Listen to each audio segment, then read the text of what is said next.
Қазақ қашан да бауырмал.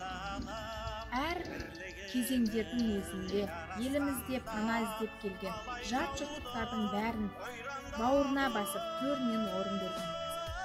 Қандай қиын кезеңдердің өзінде бір нанды бөліп жеп, сонымен қаймағы бұзылмаған қазақ жері сол көктің.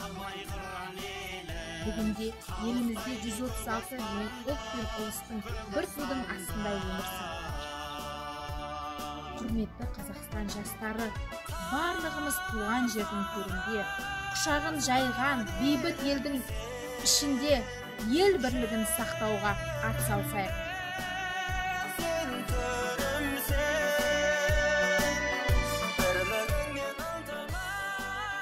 Ана Мұратбаев атындағы Жетісай гуманитарлық техникалық колледжінің ұстазы Қалмырзаева Шахара.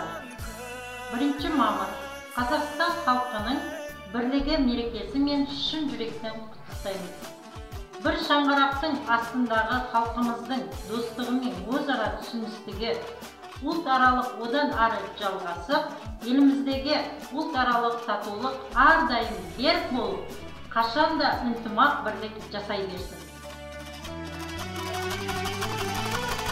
Республикамызда тұратын түрлі ұлт өкілдерінің бірлік мерекесімен құттықтаймыз. Ең бастысы ұлтаралық татулық арқасында бүгінде ел тыныш жұртаман. Осы берекеміз бұзылмағай.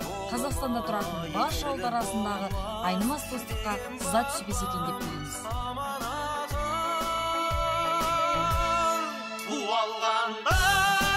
Достық тапса, діндер менен діліңді. Салт-дәстүрлер тиға үлесті бүгінгі. Бір туғандай ұлтаралық келісім, бір көтерген басқа түскен бүгінгі.